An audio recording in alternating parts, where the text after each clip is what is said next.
Айран Қазақстанда, Орта Азияда, Қырымда және Кавказда кең тараған тағамның түрі.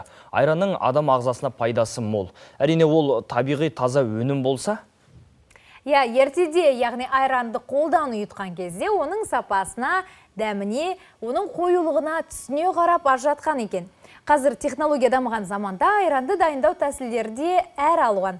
Дүкен сөрелеріндегі түрлі қаптамада самсап тұрған айранның ішінен сапалысын, ағзаға пайдалысын қалай таңдаймыз? Технолог кеңесіне назар аударайық.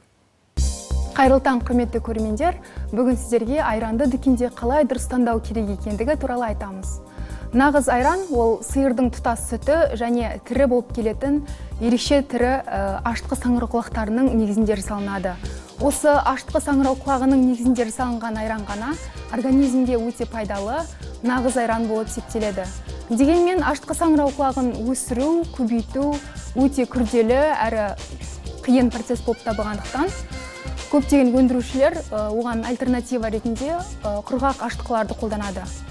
Оның негізінде пайда болған өнім консистенциясы бойынша, жалпы дәмі бойынша кәдімгі нағыз айранға өте ұқсас болып келгенмен, мемлекеттік стандарт бойынша ол өнім айран деп аталмауы тиіс. Тұтынушыларға айтатын ең бірінші кеңес, айранды қорап айранның қаптамасына қараған кезде міндетті түрде айран деген жазуы бар өнімді алғанымыз дұрыс.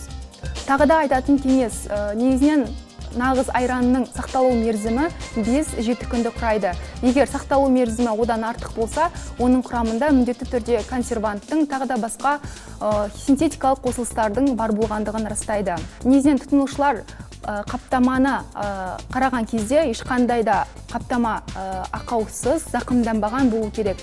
Және де қаптама ешқандай ісінбеген болу қажет. Ісінген қаптамадан біз өнімнің дұрыс температуралық жағдайы сақталмағандығын көреміз, немесе өнімнің бұзылғандығын көре аламыз. Нағыз сапалы айран ол құрамындағы белоктың мөлшерімен ерекшеленеді.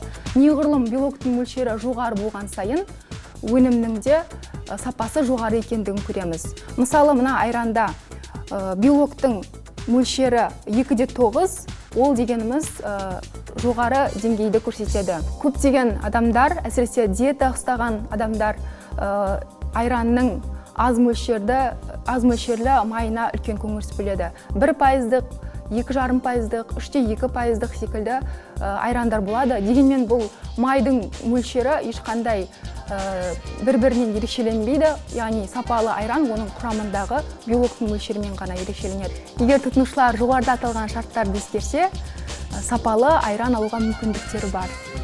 Сапалы тағам алыңыздар.